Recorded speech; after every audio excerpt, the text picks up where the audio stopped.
Tates, Mames streben, sehr Kinder euch zu geben, weil das ist die größte Freude bei sei. Bonsoir et bienvenue sur Yiddish Heint, l'émission bimensuelle de la Maison de la Culture Yiddish. Geht der Tate zu der Klezmer geschrei. Ce soir avec nous au studio, nous avons Magali Cécile Bertrand, sociolinguiste, qui s'intéresse aux questions telles l'apprentissage de langues minoritaires et notamment du yiddish. Elle a publié son master sous forme de livre intitulé « L'enseignement du yiddish en France, subjectivité et désir de langue », livre qui a obtenu le prix scientifique de l'Harmattan 2021. C'est ça ? Je ne me souviens plus, 2020. 2020. Ouais. Elle étudie entre autres le phénomène des universités d'été et de programmes d'études intensives. Mais elle ne fait pas qu'étudier, elle y participe cette année comme Eingetunkene ou étudiante en immersion au sein de la Maison de la Culture Yiddish. Bonsoir Magali Cécile Bertrand. Bonsoir Charles Finberg, merci beaucoup de cette invitation. Et nous allons commencer donc par une question classique dans le milieu yiddish. Comment est-ce que vous avez appris le yiddish ? Celle qui s'intéresse à l'enseignement du yiddish. Oui, effectivement, mise en abîme intéressante. Très, très superficiellement au départ, puisque j'ai commencé le yiddish dans une chorale. Donc j'ai appris simplement à prononcer d'abord ce qu'il fallait chanter. Et puis après, je me suis évidemment intéressée aux paroles avec le groupe avec qui je chantais. Et 2 ans plus tard, j'ai eu l'occasion de participer à une université d'été de yiddish qui était organisée à Paris. Et c'est là où j'ai commencé ce que moi j'appelle un véritable apprentissage, c'est-à-dire que je me suis intéressée à la lecture et à l'écriture de la langue non translittérée, c'est-à-dire dans ses caractères habituels, normaux. Et je me suis aussi intéressée à comment je pouvais moi-même produire des phrases, c'est-à-dire pas seulement lire des choses à la 3e personne, mais aussi dire « je m'appelle comme ci ou comme ça » en yiddish. Donc ça, c'était en 2018. Donc vous avez commencé d'abord par le yiddish chanté non compris, ensuite par la lecture, vous avez commencé à lire, et ensuite, à la fin, vous êtes arrivé à parler, c'est ça ? Alors ça, c'était en l'espace de 24 heures, l'université d'été de Yiddish. Pour le niveau 1, on commence le premier jour, que malheureusement j'avais raté, parce que j'étais trop loin. Mais donc le premier jour, les autres ont fait l'alphabet, et le deuxième jour, on a tout de suite commencé à produire des phrases. C'est-à-dire que moi, il a fallu démarrer vraiment sur les chapeaux de roue le deuxième jour avec un alphabet imprimé que je ne connaissais pas, prendre des notes si possible moi-même en yiddish, donc 2e alphabet, et puis tout de suite pouvoir dire au moins à la professeure je comprends, je ne comprends pas, j'ai une question, tout ça en yiddish. Donc on va parler plus tard justement de cette question de l'apprentissage intensif, un phénomène que vous avez étudié et que vous êtes en train d'étudier. Mais d'abord, donc, quand vous commencez à étudier le yiddish, est-ce que tout de suite vous comprenez que ce sera le sujet de vos recherches ? Est-ce que vous commencez à étudier le yiddish pour faire des recherches là-dessus ? Ou comment ça s'insère dans votre programme d'études ? Alors c'est vrai que ça, c'est quelque chose que, avec le recul que je trouve intéressant en tant que sociolinguiste et aussi en tant que, je l'espère, future enseignante. En tout cas, pour l'instant, j'enseigne déjà à l'université, mais pas exactement la méthodologie de l'enquête. Mais effectivement, c'est arrivé par la petite porte. C'est-à-dire qu'au même moment que je fréquentais une chorale qui chantait en yiddish, j'avais repris des études en ethnologie et c'était la période, donc au début de l'année, à la rentrée septembre-octobre, où il fallait commencer à réfléchir à son sujet de mémoire pour la licence, ce qui était assez... en tout cas, dans mon expérience, c'était pas très courant de faire un mémoire dès la licence, mais pour moi, ça a été extrêmement formateur. Et je savais déjà que je voulais travailler sur une question d'ordre linguistique. Et voilà, ma réflexion s'est à un moment arrêtée sur cette chorale, puisque pour tout un tas de contraintes de temps, de financement, d'un terrain à l'étranger, je me suis dit, il faut que je reste à l'endroit où je suis, j'ai pas beaucoup de temps dans la semaine. Et à un moment, je me suis dit, mais c'est parfait, parce que j'ai déjà une pratique avec des gens, il y a une dimension linguistique forte, et en fait, voilà. Et plus j'ai commencé à lire au sujet du yiddish en tant que langue, et puis sur son histoire et les différentes dimensions sociolinguistiques, pour dire vite, autour du yiddish, plus j'ai trouvé ça intéressant. Et c'est là où je m'en suis emparée pour mon sujet donc, de mémoire de licence. avec l'idée qu'il y avait là quelque chose de très riche et que ça me permettrait peut-être, enfin que mon parcours en master me permettrait de le développer. La première année, j'ai fait autre chose, parce que j'étais en Irlande, j'ai travaillé sur le gaélique irlandais, mais qui était là aussi une langue minoritaire. Bon, c'était aussi mon idée quand je suis partie travailler en Irlande. L'idée aussi, c'était d'interroger des questions qui étaient proches, en fait, des choses que des questions que je m'étais déjà posées pendant l'année de licence, et j'avais envie de les voir sur un autre terrain pour comparer ou pour voir ce qui était commun. Et voilà. Alors, c'est un petit peu le hasard, entre guillemets, qui a fait que je m'en suis emparée pour le mémoire de master, puisque à l'issue du master 1, donc cette année où j'ai travaillé sur le gaélique irlandais, j'ai pu participer à l'université d'été de Yiddish, ce qui n'était pas donné puisque j'étais sur liste d'attente, il y avait beaucoup d'inscrits, etc. Donc c'est pas tellement moi, entre guillemets, qui ai décidé de ça, c'est les circonstances, et en fait j'en étais très heureuse parce que en participant à cette université d'été, donc entre l'année de Master 1 et de Master 2, j'ai continué à voir à quel point c'était intéressant comme sujet de travail. Alors, on parle souvent en ethnologie de millefeuille pour essayer de dire la densité d'une situation sociale. Et c'est là où j'ai pris conscience de ce millefeuille. Et donc, voilà, donc ma relation avec le yiddish, en même temps que j'apprenais de plus en plus, eh bien, j'ai pris de plus en plus conscience de la richesse de ce terrain-là d'un point de vue scientifique. Et j'ai eu la chance aussi de pouvoir m'en emparer donc, dans ce premier mémoire de licence et puis avec le mémoire de Master 2. Et de manière assez logique, j'ai continué donc pour la thèse à m'intéresser au yiddish. Alors pour comprendre un tout petit peu la chronologie du parcours, est-ce que vous pouvez nous dire dans quelles universités d'été vous avez participé, pour qu'on ait une idée de l'évolution dans la temporalité de cette pensée que vous développez? Alors la première fois, c'était à Paris en 2018. Donc là, j'ai démarré sur les chapeaux de roue au niveau débutant. Et comme je parle couramment allemand, j'ai quand même progressé assez vite. Je parle aussi polonais, beaucoup moins bien que l'allemand. Mais bon, j'ai quand même assez rapidement compris, au moins d'un point de vue grammatical, comment ça fonctionnait. Donc j'ai pu assez vite me mettre à parler et comprendre ce qui se passait en classe. À l'issue de ces 3 semaines d'université d'été, j'ai pu aller à Londres. Alors c'est un programme beaucoup plus court, qui s'appelle Hot Azoy et qui est aussi un format d'université d'été. Là aussi, il y a en parallèle un programme culturel avec des conférences, de la musique, de la chorale, etc. Donc ça, c'était le premier été. 4 semaines d'apprentissage assez intense, mais très, très enrichissant personnellement. Et en fait, tous les étés qui ont suivi, j'ai participé à des universités d'été, donc en fonction des lieux où elles étaient. Puis bien sûr, quand ça a basculé en ligne à cause de la pandémie, j'ai suivi le mouvement en ligne. Et l'année dernière et cette année scolaire, j'ai également participé à des cours en ligne, des cours hebdomadaires. Et voilà, et donc comme vous l'avez mentionné tout à l'heure, depuis maintenant 4 semaines, je participe au programme d'immersion à la Maison de la Culture Yiddish, et donc ça, c'est encore une autre implication dans l'apprentissage du Yiddish. Donc je voulais demander à quel point est-ce que ça a basculé chez vous d'être une simple participante, d'être une observatrice et une chercheuse sur cette question de l'apprentissage intensif? Ça s'est fait de manière un peu floue, en effet, pendant cette première université d'été. Parce que, un petit peu comme avec la chorale l'année précédente, j'avais déjà commencé la chorale quand je me suis dit que ce serait un bon sujet de travail. Et donc, en accord avec les personnes qui participaient avec la chorale et puis la personne qui la dirigeait, j'en ai fait mon sujet de travail. Parce que, bien sûr, en sciences sociales, on n'observe pas les gens sans leur dire. Donc, c'est aussi une question très importante d'éthique du terrain, on appelle ça l'éthique du terrain, de s'assurer que les personnes qu'on observe sont d'accord, et voilà.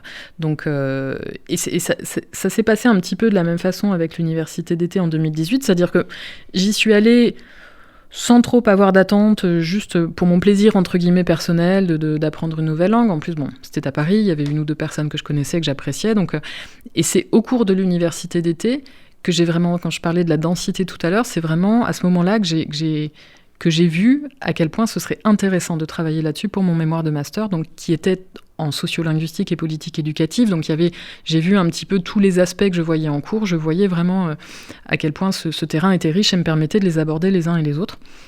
Et alors, cette prise de conscience m'est venue au cours de l'université d'été, mais je n'en ai pas fait un terrain officiel, entre guillemets. C'est-à-dire que je suis rentrée chez moi, j'ai noté des questions dans un cahier et j'ai pris des contacts avec des personnes que j'ai rappelées après, pour là faire des entretiens. Et mon mémoire est fait à partir de ces entretiens-là. Pour l'été prochain, 2022 et 2023 normalement, dans le cadre de ma thèse, là, les organisateurs seront au courant que je suis là à la fois pour moi améliorer mon niveau en yiddish, mais aussi pour nourrir ma recherche. Donc ce mémoire, c'est l'enseignement du yiddish en français, subjectivité, désir de langue. Ça, c'est une étude menée au final de 7 participants, 7 intervenants, n'est-ce pas? Est-ce que vous pouvez nous en parler un peu de ce que vous avez vu et comment on conçoit d'une idée de l'enseignement à partir de ces 7 interlocuteurs que vous avez eus? En effet, j'ai fait 7 entretiens et un échange que je ne peux pas vraiment qualifier d'entretien, mais avec une autre enseignante. Donc au total, je me suis servi de 8 conversations, on va dire 8 discussions, avec 6 participantes à des universités d'été et 2 personnes qui enseignent. Alors, je ne vais pas les nommer ni les situer, parce que c'est une question aussi d'éthique, même s'il n'y a rien de spécialement secret, mais voilà, c'est juste parce que j'ai préféré travailler comme ça. Ces personnes-là, je les ai interrogées, alors les enseignantes sur, de manière générale, leur pratique professionnelle, mais les personnes qui ont participé aux universités d'été, je leur ai demandé quelles étaient les langues de leur vie, tout simplement comme point de départ, d'une discussion alors qui a duré entre 30 et 90 minutes. C'était vraiment variable selon les personnes. Je les ai laissées s'exprimer tant qu'elles voulaient. J'ai relancé de temps en temps, mais c'est plutôt ma manière de conduire les entretiens. Je pose une question au départ, on appelle ça parfois une consigne, en sciences sociales, et voilà, je laisse la personne raconter, et quand je comprends pas ou quand je sens qu'il y a quelque chose qui a été dit à moitié, j'essaye de relancer. Donc à partir de ça, j'ai passé beaucoup de temps à transcrire les entretiens, puisqu'on enregistre. Alors non seulement on discute avec la personne, il y a des choses qui restent en mémoire, et puis après, chez soi, toute seule, pendant longtemps, on réécoute et on transcrit, et à partir de ça, je l'ai traité comme en fait quand on est à l'école et qu'on fait une analyse littéraire d'un texte, et ben c'est pareil, on regarde quels sont les axes, qu'est-ce qu'il y a d'intéressant, qu'est-ce qui sort du texte entre guillemets. C'est un petit peu comme ça que je fais avec des entretiens. Et là, d'autant plus que j'en avais 6, pas à comparer en tant que tel, mais où je me disais, tiens, c'est amusant, là, il y a un même phénomène que les 2 personnes abordent, où il y a des événements semblables qui ont déclenché des choses très différentes chez ces 2 personnes. Donc c'est un petit peu comme ça que j'ai procédé pour explorer la question de la subjectivité et du désir de langue. Il y avait d'autres choses que j'aurais pu prendre, mais bon, le temps est limité, puis un mémoire, ça ne doit pas faire le poids d'une thèse non plus. Donc voilà, j'ai choisi de m'intéresser à ces questions-là, d'autant plus que j'avais une enseignante à Montpellier, donc dans le master de sociolinguistique, qui, elle, avait publié sur ces questions de subjectivité et qui m'avait conseillé quelques ouvrages. Et donc je trouvais intéressant d'aller questionner ce désir de langue. C'est une question qui est assez fréquente finalement dans les cours de yiddish. Les gens finissent toujours par se raconter pourquoi ils sont là, mais l'intérêt de l'entretien, c'est aussi d'aller voir un peu plus loin que la raison en surface qu'on peut amener, et d'explorer un petit peu ce que nous on appelle l'imaginaire linguistique, et tout ce qu'on va associer à une langue ou à d'autres. Gardez cette pensée, parce que le désir d'une langue et pour une langue, ça m'intéresse énormément.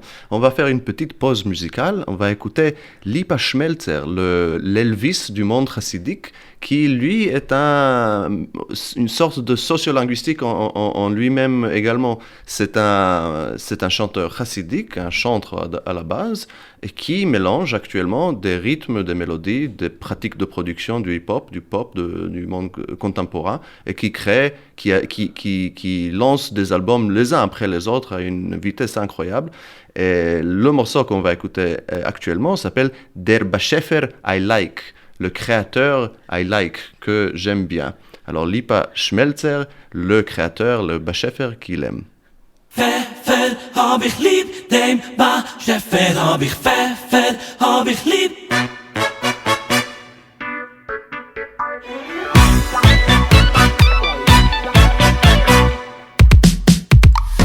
Pfeffer hab ich lieb, dem Beschäfer hab ich lieb. Pfeffer hab ich lieb, dem Beschäfer hab ich lieb. Pfeffer hab ich lieb, dem Beschäfer hab ich lieb.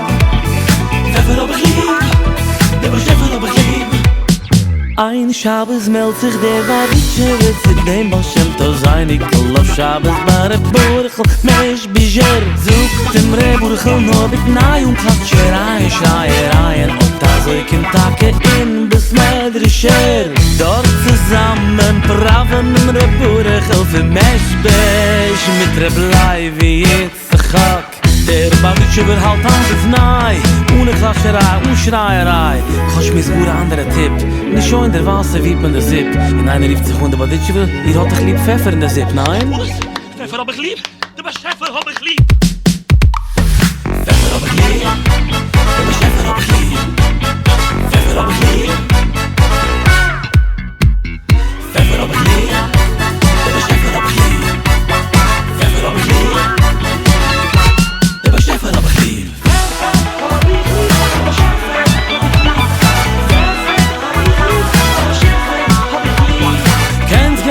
Pfeffer, aber ich mein den Bascheffer Pfeffer hab ich lieb, der Bascheffer hab ich lieb Der heilige Reburchel lasse pravet mir se Lieder wie der Brieder Der Barditschewer, wo schreit mit Klatscherei In der Barditschewer, der Wieze kann sie halten Fall der Kuvet von Baschem Sack in dem seine Chassidem sei Aber wenn man sich feiert, sich verin der Bascheffer Wer es spielt am in der Haus Hashem darf nicht die Leid Salz oder Pfeffer oder Motli dem Eibischten, Motli dem Eibischten Motli dem Eibischten, Motli dem Eibischten Pfeffer hab ich lieb, dem Bascheffer hab ich Pfeffer hab ich lieb Pfeffer hab ich lieb, dem Bascheffer hab ich Pfeffer hab ich lieb Wohl der Treffer, von der Schieße, heilige Sefer Was macht mir in Bascheffer? Ich bin over wie Eifer Wenn ich kiek auf die Sterns In alle hohe Sphären Trag dich in Abschien gut, ich kann Salz in Bach verfehren Ich will dem Eibischen hören Pfeffer hab ich lieb, Bascheffer hab ich lieb Pfeffer hab ich lieb, der Bascheffer hab ich lieb Pfeffer hab ich lieb, der Bascheffer hab ich lieb Pfeffer hab ich lieb, der Bascheffer hab ich lieb Pfeffer hab ich lieb, der Bascheffer hab ich lieb Alors, c'était Lipa Schmelzer avec Der Bascheffer I Like.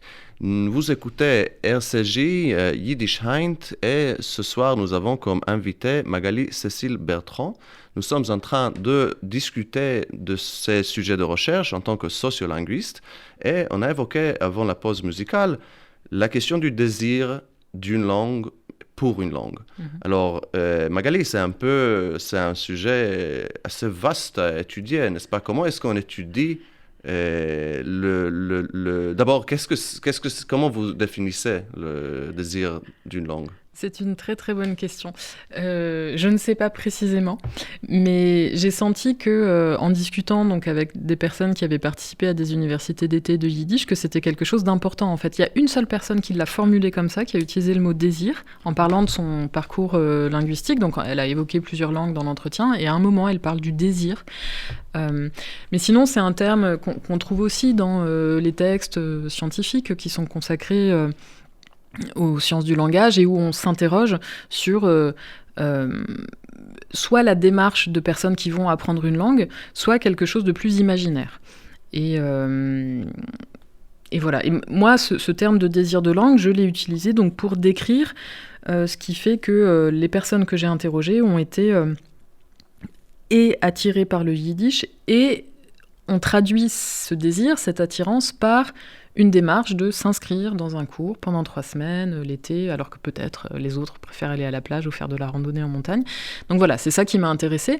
Alors, c'est un terme il y a certaines idées derrière le désir de langue qu'on peut trouver aussi dans la littérature sous la question de la motivation, mais alors moi, c'est un cadre de référence dans lequel je ne me retrouve pas vraiment, parce que la motivation langagière ou les motivations des apprenants... Ça va un petit peu trop dans une direction où on comprend la langue presque comme un outil, et c'est pas vraiment ça, en fait, moi, Oui. ma manière de concevoir la langue. Et en tout cas, c'est pas du tout comme ça que les personnes que j'ai rencontrées l'ont exprimé. Et moi, je préfère m'orienter, même si j'ai certains partis pris personnels, entre guillemets, même si j'essaye de me renseigner dans la recherche universitaire sur les différents concepts qui sont créés, etc. Moi, ma première orientation, c'est ce que disent les gens du terrain. Et c'est ça qui m'intéresse en priorité. Donc voilà, le désir de langue en tant que cette envie d'aller apprendre le yiddish, et peut-être qu'elle est corrélée à d'autres envies de langue, et ça, c'était en fonction des parcours particuliers. Donc ce n'est pas la motivation d'apprendre telle ou telle langue, c'est le désir qu'ils ressentent par rapport à cette langue et les actes qui s'en suivent. Dans ma compréhension, oui, c'était ça aussi. Après, pour le mémoire dont on parle, donc, qui a été publié chez l'Harmattan, la question du désir de langue, elle est aussi mise en relation, c'est-à-dire la question du désir de yiddish, je l'ai aussi mise en relation avec les autres langues que les gens évoquaient dans les entretiens. Parce qu'il y a par exemple une personne qui a appris deux langues vivantes à l'école, plus elle me parle de la langue d'un de ses parents, et du yiddish en plus, et peut-être d'une langue aussi rencontrée dans un contexte professionnel. Et donc, pour moi, en fait, ces récits-là, ça venait éclairer le rapport au yiddish. En fait, la catégorie, entre guillemets, de cette recherche-là, c'est que je m'intéresse à ce qu'on appelle le rapport subjectif aux langues. Alors une fois, une professeure m'a dit, mais est-ce qu'il y a autre chose que le rapport subjectif ? Bon, ça, je laisse la question, mais voilà, si on doit mettre une catégorie, entre guillemets, sur ce qui m'a intéressée pour ce travail-là, c'est le rapport subjectif aux langues. Et donc oui, dans cette démarche vers le yiddish de la personne que j'évoquais, c'était intéressant de mettre en regard ce qu'elle décrivait de ses désirs des autres langues, que ce soit l'hébreu, l'anglais, le russe. Donc voilà. Et ce désir ne se traduit pas dans le discours des personnes dans les entretiens, ce désir ne se traduit pas toujours par une démarche d'apprentissage effective, etc. Et donc, si vous avez évoqué, donc le yiddish, c'est au centre de vos recherches, mais vous évoquez d'autres langues également, minoritaires ou majoritaires. Est-ce que vous pouvez nous résumer, enfin pas résumer, mais nous raconter un peu qu'en est-il de spécial avec le yiddish que vous avez découvert par rapport au désir d'autres langues, parce que j'imagine, parce que comme vous avez dit tout à l'heure, ce millefeuille cache beaucoup de strates différentes de motivation, de désir, d'amour, de nostalgie, etc. Donc, oui. Alors, ce que ma recherche m'a montré, en fait, j'ai pas encore conduit de recherche sur des langues qu'on appelle de grande diffusion, où ce serait très intéressant de mettre ça en regard, parce que, en fait, dès qu'on parle du yiddish, ou souvent quand on parle de langue minoritaire, les gens vont avoir effectivement un discours affectif ou nostalgique. En fait, une langue, c'est, de mon point de vue de sociolinguiste, c'est une pratique sociale.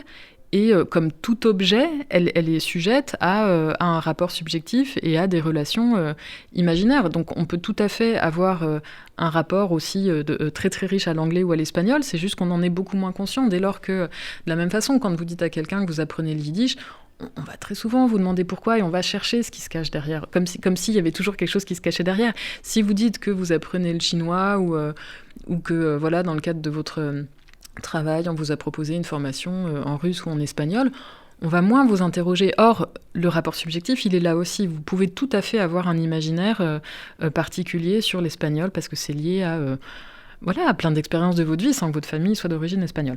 Donc, pour revenir à votre question, c'est vrai que moi, j'explore ce millefeuille justement du yiddish parce que je le trouve très intéressant d'un point de vue sociolinguistique. Parce que le yiddish perçu par la sociolinguistique, c'est d'abord une langue, comme n'importe quelle autre. Et s'ajoute à ça le fait que c'est une langue, comme vous l'avez dit, minoritaire, donc elle existe dans certains rapports avec d'autres langues qu'on va considérer majoritaires. Le yiddish, on peut aussi le concevoir en tant que langue diasporique. Donc il y a aussi plein de perspectives que la sociolinguistique peut avoir sur le yiddish, moi qui m'intéresse. Et pour nos auditeurs et le public en général qui ne connaît peut-être pas exactement ce que c'est que la sociolinguistique, qu'est-ce que c'est? Quelle est la différence entre la sociolinguistique et la linguistique tout court? Alors, ça dépend à qui vous demandez. Vous allez avoir des chercheurs qui vont vous dire que, en fait, toute linguistique est une sociolinguistique.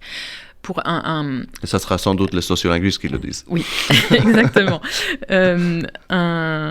Un bref cadrage historique, parce que je ne suis pas vraiment spécialiste de la question, mais le terme de sociolinguistique et puis la pratique scientifique commence à se distinguer dans les années 60-70. C'est-à-dire qu'avant, la linguistique, elle a été un petit peu chamboulée par une personne qui s'appelait Ferdinand de Saussure, qui lui a apporté quelque chose de nouveau, à la manière de concevoir la langue. Mais en fait, Saussure, on n'en garde que certains aspects, parce qu'il y a déjà dans son cours, en fait, plein de choses qui sont éminemment sociolinguistiques. Bon.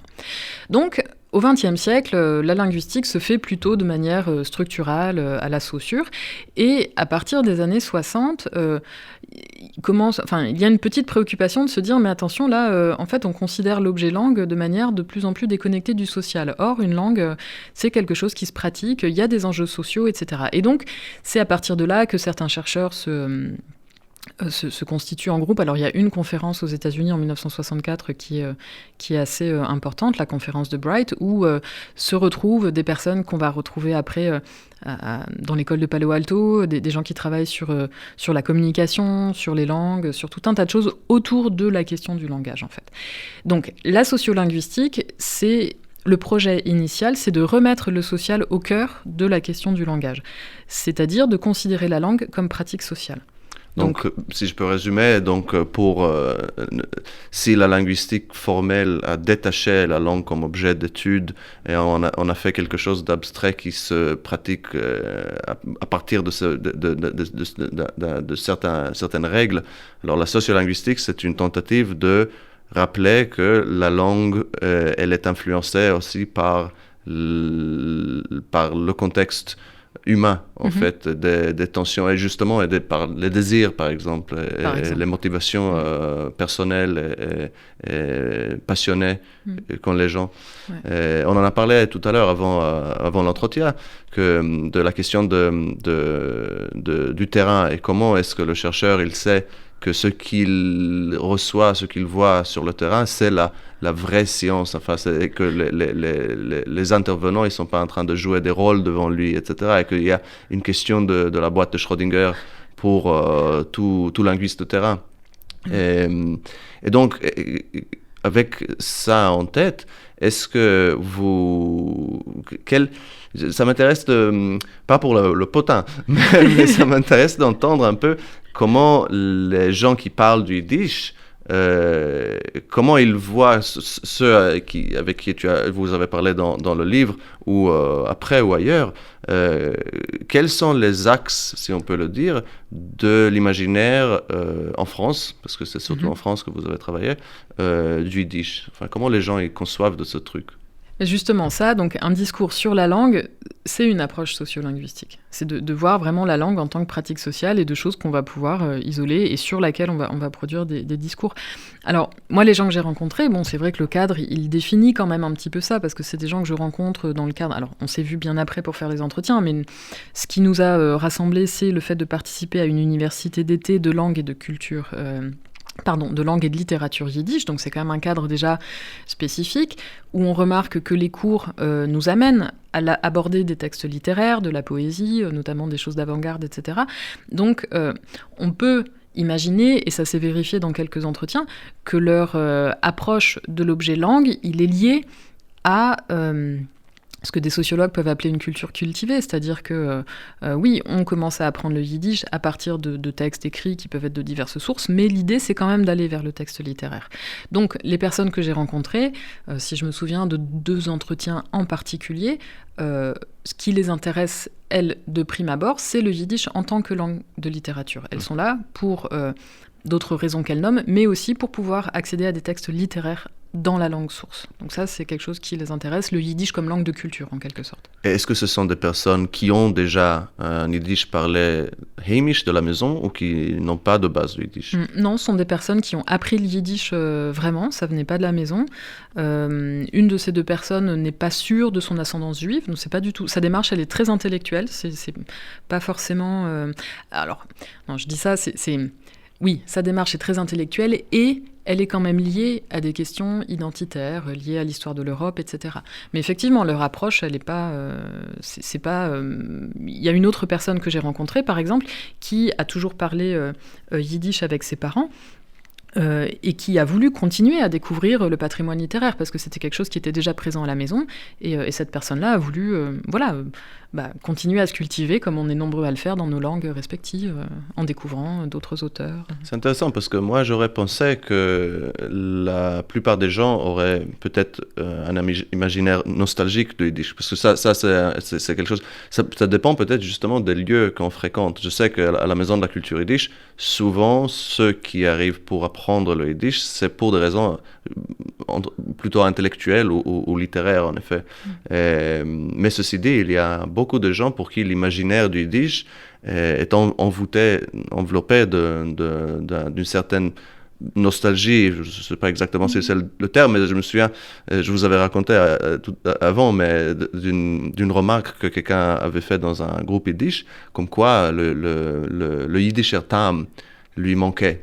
Il avait une nostalgie du Yiddisher Tam et du pain noir, et du hareng, et du concombre malassol, et que c'est impossible à traduire ces choses, à traduire ces sentiments et ces goûts tellement spécifiquement yiddish pour ceux qui connaissent pas le yiddish. Et moi, j'étais là en train de penser, mais juste allez en Europe de l'Est, vous allez trouver tout ça. Mais pour celui-ci, et tout cet imaginaire était totalement enclos, enfin, dans une clôture yiddish. Oui. Est-ce que vous avez rencontré de ça aussi? Oui, et moi, c'est ça qui m'intéresse. C'est là où la perspective sociolinguistique, elle est éminente. C'est-à-dire, nous, ce qui va dans une situation comme ça, dans le discours que vous décrivez, c'est, déjà, analyser aussi la situation, où est-ce qu'il est produit, à qui est-ce qu'il s'adresse, etc. Mais c'est aussi pourquoi est-ce que cette personne-là, elle associe... ce que vous avez cité, c'est des choses qu'on mange, finalement. Dans quelle mesure est-ce qu'un cornichon, il a un goût ou un autre selon qu'il est appelé ogurki, gourke ou cornichon? Enfin, voilà. Donc, et ça, c'est ça qui est intéressant pour nous en tant que sociolinguistes, c'est pourquoi et selon quelle dynamique l'objet langue, l'objet intellectuel, langue, il est investi de ces choses-là. Et moi, c'est ça qui m'intéresse avec le yiddish. Et effectivement, il y a une dimension... très, très nostalgique. Il y a certains groupes ou certaines personnes que je suis sur les réseaux sociaux qui produisent beaucoup de discours comme ça. Donc du discours en français qui va parler du yiddish et qui va être dans un truc, dans quelque chose de très nostalgique, ou en tout cas d'ériger le yiddish. Alors, quand c'est yiddish, on ne sait pas bien ce que c'est. Est-ce que c'est la nourriture? Est-ce que c'est la langue? Est-ce que c'est quelque chose qui ne se définit pas? Alors, pour moi, c'est très, très intéressant de voir des gens parler de quelque chose qu'ils ne définissent pas, tout en disant qu'on ne peut pas définir, et tout le monde est d'accord avec ça. Donc, en fait, on est dans une situation où on parle de quelque chose d'indéfini, on s'accorde sur le fait qu'on ne le définit pas et tout le monde est d'accord. Bon, pour moi, là, pour le coup, c'est très, très dense, quoi. Qu'est-ce que ça veut dire et pourquoi c'est associé à une langue? Donc voilà, ça, c'est en gros la perspective sociolinguistique sur cet objet. Pour compléter, oui, effectivement, je l'entends aussi. Je crois que les personnes qui ont un rapport très nostalgique au yiddish, je ne suis pas sûre de les rencontrer en priorité dans les universités d'été. Après, effectivement, j'en rencontre aussi et j'entends aussi des discours comme ça, mais je crois que je vais les rencontrer plutôt ailleurs, puisque dans mes observations, et très modestement, parce que ça fait pas encore très très longtemps que je travaille sur ça, ce sont des personnes qui en général ne parlent pas yiddish. Écoutons encore un morceau de Lipa Schmelzer et ensuite on va retourner pas à l'université d'été, mais à la Maison de la Culture Yiddish où Magali Cécile Bertrand fait actuellement un semestre en immersion. Donc écoutons Lipa Schmelzer avec Gemore Bemangine, la Gemara en chanson, où il chante qu'il faut étudier ensemble la Gemara en Yiddish. Lipa Schmelzer.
wird uns bringen Vergnügen.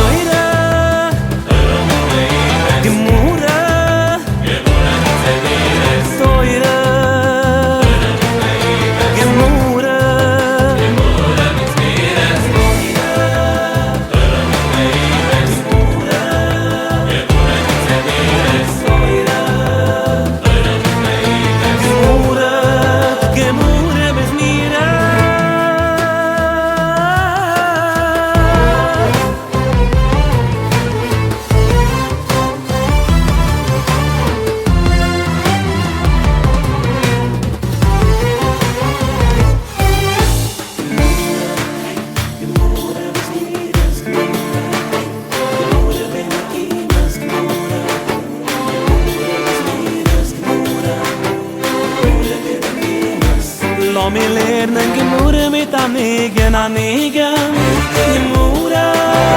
Jeder Rebot hat Bier, jede Perche hat nie hingeher. In 3 Jahren auf, jedes Mal ist auch der Wetter. Ja, wir kommen oben hätte, der am Eure einfach hätte. Und sagt, der Talmud hat eine neue Pschatz.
Vous écoutez Yiddish Heint sur RCJ avec au studio ce soir Magali Cécile Bertrand, sociolinguiste. Et nous étions en train de discuter du semestre d'immersion que Magali fait à la Maison de la Culture Yiddish. Donc après un parcours d'études à travers les universités d'été, enfin vous suivez des cours réguliers, hebdomadaires, mais intensif également à la Maison de la Culture Yiddish. Qu'est-ce que c'est que ce programme d'abord ? Alors oui, le programme d'immersion, c'est une formidable opportunité. Et si je le dis de manière un petit peu plus factuelle, c'est la possibilité de passer 1 ou 2 semestres, sachant qu'on peut aussi obtenir des bourses, de passer donc 1 ou 2 semestres à la Maison de la Culture Yiddish pour suivre un certain nombre de cours, alors qu'on choisit aussi en fonction de son projet. Si on est en train de faire des études, il y a une coopération avec l'université de Wrocław en Pologne pour faire valider en fait les crédits, donc pour que ce semestre ou ces semestres soient reconnus dans le cadre d'une licence par exemple qu'on ferait. Bon, moi c'est pas mon cas puisque j'ai décidé qu'après une reprise d'études j'avais terminé. Ceci étant, j'ai quand même un projet de recherche qui est lié à ce semestre, donc j'ai quand même conçu, entre guillemets, mon programme de cours. Et puis, j'ai aussi 1 heure de tutorat hebdomadaire où là, il y a un des professeurs de la Maison de la Culture Yiddish qui m'aide à, par exemple, pour l'instant, lire à voix haute parce que je ne suis pas encore très bien capable de lire. Donc, il m'aide pour ça. Je fais des exercices, etc. Donc, je participe aux cours hebdomadaire que j'ai choisi. J'ai 1 heure de tutorat hebdomadaire. Et puis, je participe aussi au séminaire mensuel de littérature. Donc là, c'est effectivement et intense et intensif, puisqu'il y a, je ne sais plus, dimanche dernier, on a eu 6 heures ou 7 heures de cours. Voilà, alors, le dimanche. Cette année, ça commence à 9h, j'imagine, je pense. Ça commence à 9h, 9h30 le matin. Et, ouais. Donc, c'est aussi là le caractère intense, il est là aussi. Et voilà. Et puis, évidemment, pour moi, puisque ce qui m'intéresse, c'est les lieux de transmission et d'apprentissage de la langue et de la culture yiddish, l'intérêt aussi pour moi de faire cette immersion, au-delà de me permettre de progresser énormément et de conduire un petit projet de recherche, c'est aussi de voir comment une association comme ça fonctionne, qui sont les gens qui viennent, est-ce que les gens viennent seulement à leur cours et repartent, ou est-ce qu'ils prennent le temps de boire à gloustaille un verre de thé ensemble, voilà, donc ça me permet aussi de compléter mon expérience de terrain, en même temps que d'avoir accès à cette formidable bibliothèque. Moi, c'est là où donc, je fais un petit projet de recherche sur les manuels de Yiddish. Et alors, donc, qu'est-ce que vous avez vu sur la Maison de la Culture Yiddish qui peut nous surprendre en tant qu'observatrice sociolinguiste? Alors, pour l'instant, bon, ça ne fait que 4 semaines que je suis là, mais j'étais surprise de la dimension plurilingue. C'est-à-dire que je m'attendais à, en traînant un petit peu donc, dans ce mignon petit café qui se trouve à l'intérieur de la Maison de la Culture Yiddish, je m'attendais en restant là à entendre des personnes passer, se retrouver, se dire bonjour, au revoir, au moins en yiddish et en français. Or, j'ai entendu déjà de l'hébreu, de l'anglais, de l'allemand, du russe, et je pense que je ne suis pas au bout de mes découvertes, donc ça, c'est vraiment quelque chose que je trouve très intéressant. De la même façon, des personnes que j'ai entendues venir à la bibliothèque, qui font des recherches, quel que soit le domaine, et voilà, une personne salariée demande quelles sont les langues que vous lisez pour pouvoir apporter des ouvrages qui correspondent à la demande, et là aussi il y a une liste de 3 ou 4 langues que moi je trouve exotiques, bon, qui ne le sont pas dans l'absolu, mais donc ça c'est pas complètement une surprise, parce que évidemment j'ai déjà remarqué qu'il y avait quand même un certain nombre de personnes qui étaient, en tout cas en lecture, peut-être pas, elles sont peut-être pas capables de s'exprimer, mais en tout cas qui lisent plusieurs langues. Ça c'est dans toutes les universités d'été, il y a beaucoup de personnes qui ont appris ou qui maîtrisent plusieurs langues, ça c'est sûr. Mais donc voilà, ça c'était une première petite surprise entre guillemets de ces premières semaines à la Maison de la Culture Yiddish. Et vous m'avez dit que vous suivez pour la première fois de votre vie des cours de Tanakh, de Bible, à la Maison de la Culture Yiddish, oui, qui est consacrée à une maison qui est consacrée à l'étude de la littérature Yiddish. Et là, vous vous retrouvez dans une salle de classe où on lit, j'imagine, la traduction de Yehoyesh, oui, n'est-ce pas, à la Bible. Et oui. Alors, comment est-ce que ça se passe pour vous? Ça se passe bien, malgré tout, j'ai envie de dire, parce que, évidemment, lire la Bible, ça demande pas seulement des compétences linguistiques, ça demande aussi de comprendre ce qu'on lit, parce que c'est une manière de rédiger très très particulière, hein. Moi, si je fais de l'analyse grammaticale, bon, je trouve que c'est très répétitif, et donc je m'interroge aussi sur pourquoi autant de répétitions, etc. Donc voilà, il y a différentes couches et différentes manières d'y assister. Après, honnêtement, moi, je trouve ça très amusant, parce que je pense qu'il y a déjà quelques amis... bon, moi, je viens pas du tout d'un contexte juif, hein, donc quelques amis, depuis qu'elles savent que je travaille sur le yiddish, à la fois, ça les amuse, et à la fois, elles disent « Ouais, c'est bien toi, quelque part. » Enfin, il y a quelque chose de « Qu'est-ce que t'es allé chercher là-bas, quoi ?» Et ces amis-là, je leur ai pas encore dit que je suivais des cours de Tanakh, parce que je pense que ça va être le niveau au-dessus, en fait, de dire « Mais pourquoi tu vas lire un texte comme ça ?» Voilà, donc il y a un petit côté... Une fois en entretien, il y a quelqu'un qui m'a parlé d'un petit côté martien qui le ressentait de parler yiddish dans un café avec une amie. Voilà, moi c'est un petit peu ça, les cours de Tanakh. Il y a cet amusement qui est lié au côté un petit peu martien, d'aller lire la Bible, parce que moi je m'intéresse aux religions d'un point de vue intellectuel, mais je suis pas du tout croyante. Et d'un autre côté, de faire ça en yiddish, et en même temps d'avoir l'enseignant qui est là, qui lui va nous lire le texte... biblique, et qui, j'ai l'impression, part du principe que tout le monde comprend l'hébreu biblique. Bon, moi, c'est absolument pas mon cas. Donc voilà, c'est intéressant d'avoir ce sentiment un petit peu de familiarité, parce que quand on lit le yiddish à haute voix, je comprends assez bien, puisque je parle très bien allemand, et à la fois vraiment de grande xénité, comme on dit dans notre jargon, de sentiment d'être quand même un petit peu à côté, parce que c'est pas du tout mon univers, ni... culturel, ni mes préoccupations habituelles, en fait, de lire des textes religieux. Mais bon, c'est très intéressant, hein, j'apprends beaucoup de vocabulaire. Oui, mais vous dites xénité, c'est vraiment intéressant. C'est du mot xénos, oui? Oui, tout à fait. Le xénos qui était l'étranger, mais également l'invité. Ça avait le double sens en grec. Ça, je vais en parler dans ma thèse, je vais le noter. Oui, effectivement, il y a de ça. Vous êtes on est tous, en réalité. On a tous un rapport comme ça, je trouve, au yiddish. D'étrangeté et de familiarité. La Bible, lire la Bible en yiddish, je trouve parfaitement exact ce que vous dites sur la martianité. C'était vraiment une expérience. Je crois aussi que c'était une expérience comme ça pour Jehoyesh, pour Shloime Blumgarten, qui a traduit la Bible en yiddish. Peut-être parce que c'était aussi bizarre de le faire. C'est tellement inattendu aussi que lui ou que quelqu'un le fasse à cette époque-là, au début du XXe siècle. Et je trouve que c'est très joli, en fait, comment vous êtes arrivé de ne pas comprendre. Vous avez commencé avec le yiddish en ne comprenant pas ce que vous chantez. Et là, vous êtes en train d'étudier la Bible.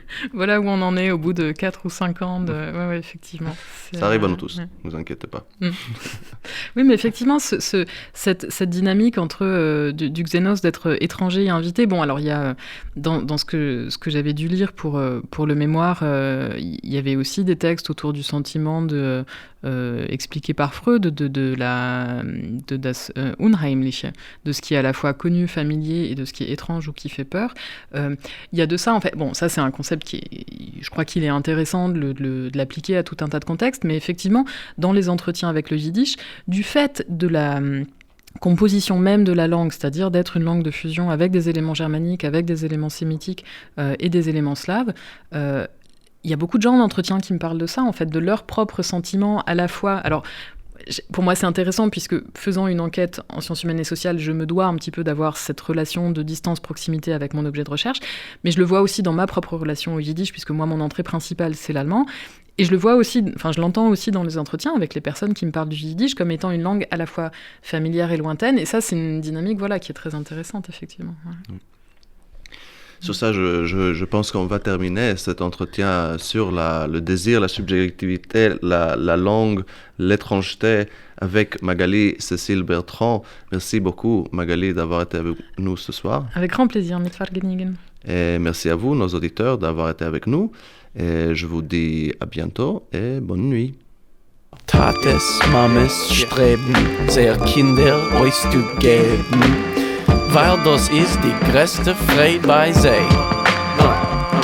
Und als Gott helft, sie sehen, unter der Gruppe das Kind stehen, geht der Tate zu der Klezmer a Geschrei. Nu lo mir alle tanzen, it's der Duett.